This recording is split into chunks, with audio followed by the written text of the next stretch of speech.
नमस्कार दोस्तों, सारांश सिविल एकेडमी के ऑफिशियल यूट्यूब चैनल में आपका बहुत बहुत स्वागत है। आज एक बहुत बड़ी खबर आ रही है। खबर ये है कि भारत सरकार ने एक निर्णय लिया है जिसमें यह कहा है कि वो एक संविधान संशोधन अधिनियम लाने जा रहे हैं, सॉरी बिल लाने जा रहे हैं।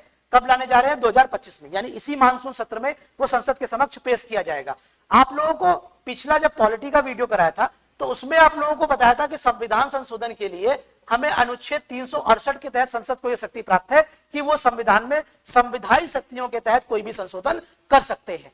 तो ये बिल लाया क्यों जा रहा है? ये बिल जो आ रहा है ये आपके परीक्षा के पॉइंट ऑफ व्यू से तो आपके लिए इंपॉर्टेंट है ही, इसके अलावा ये एक भारत के नागरिक के रूप में आपको जानना बहुत जरूरी है कि ये बिल इंपॉर्टेंट क्यों है, क्यों इस बिल की इतनी चर्चा है कि आज हर न्यूज में यही बिल छाया हुआ है। और ये बहुत इंपॉर्टेंट न्यूज है, आप लोगों को समझना चाहिए। इसके एक एक प्रावधान को हम लोग देखेंगे और समझेंगे, ज्यादा डीप में नहीं जाएंगे, वो हम अपने पार्ट में चलेंगे, लेकिन एक बेसिक रेफरेंस आपको पता होना चाहिए, उसको हम लोग समझते हैं। हमारे संविधान में 3 महत्वपूर्ण आर्टिकल जिसमें संशोधन किया जा रहा है, वो है आर्टिकल 75, वो है आर्टिकल 164 और वो है आर्टिकल 239AA। तो सबसे पहले हम देखते हैं कि क्या प्रावधान इस बिल में प्रावधान किए गए हैं जिसके तहत यह बिल लाया गया है। चलिए देखते हैं। सबसे पहले हम लोग आर्टिकल 75 समझ लेते हैं। आर्टिकल 75 में एक पॉइंट दिया गया है 5वां। उसमें यह कह रहा है कि आप लोगों को पता होगा कि हमारी एक जब सरकार कोई इलेक्शन होता है लोकसभा का, तो उसमें सरकार का गठन होता है। सरकार में मंत्रीगण जो होते हैं उसको कंप्लीट बोलते हैं मंत्रिपरिषद। इसमें प्रमुख होता है प्रधानमंत्री और इसके अलावा अन्य मंत्री, ठीक है, और उनको कुछ विभाग मिले होते हैं। अब संविधान में जो प्रावधान किया गया है कि ये जो प्रधानमंत्री है, जो ये मंत्री है, इनकी नियुक्ति जो होगी वो कौन करेगा? राष्ट्रपति। लेकिन इसमें एक चीज हमें समझनी होगी, इसमें राष्ट्रपति जो नियुक्ति करता है वो किसकी सलाह पर करता है?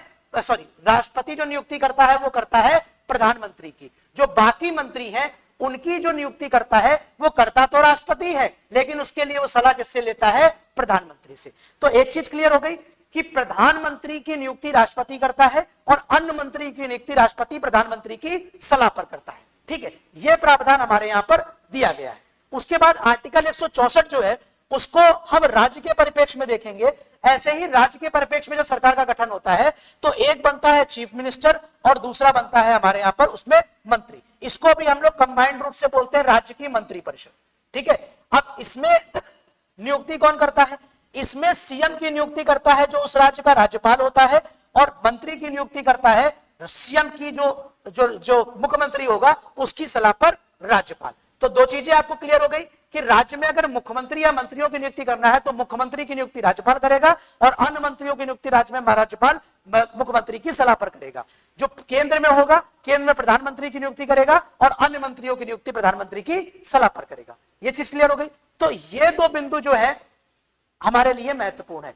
अब इस जो संविधान संशोधन आ रहा है इसको अभी हम लोग एक सेपरेट वीडियो में डिस्कस करेंगे, ठीक से, लेकिन आज एक ओवरव्यू के लिए हम आपको समझा देते हैं। इसमें यह कह रहा है कि चाहे वो प्रधानमंत्री हो और चाहे वो मंत्री हो, ठीक है, चाहे वो प्रधानमंत्री हो और चाहे वो मंत्री है, कोई भी मंत्री हो, ये हम संघ की बात कर रहे हैं यानी यूनियन की बात कर रहे हैं, प्रधानमंत्री और मंत्री की।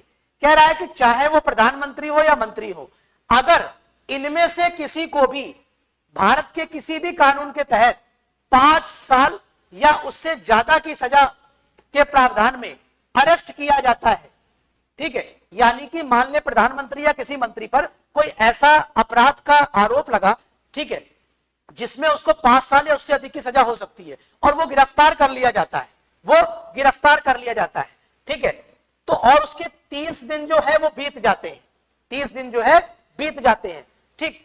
तो फिर क्या करना होगा? 31वें दिन क्या करना होगा? प्रधानमंत्री अगर मंत्री है तो प्रधानमंत्री राष्ट्रपति से कहेगा कि इनको मंत्री पद से हटा दो, ये हटा दिए जाएंगे। क्लियर? समझ में आ गया? अगर प्रधानमंत्री या मंत्री को 5 वर्ष से अधिक की सजा होती है, अभी मंत्री की बात कर लें पहले, अगर किसी मंत्री को 5 वर्ष से अधिक की सजा होती है तो क्या करेगा?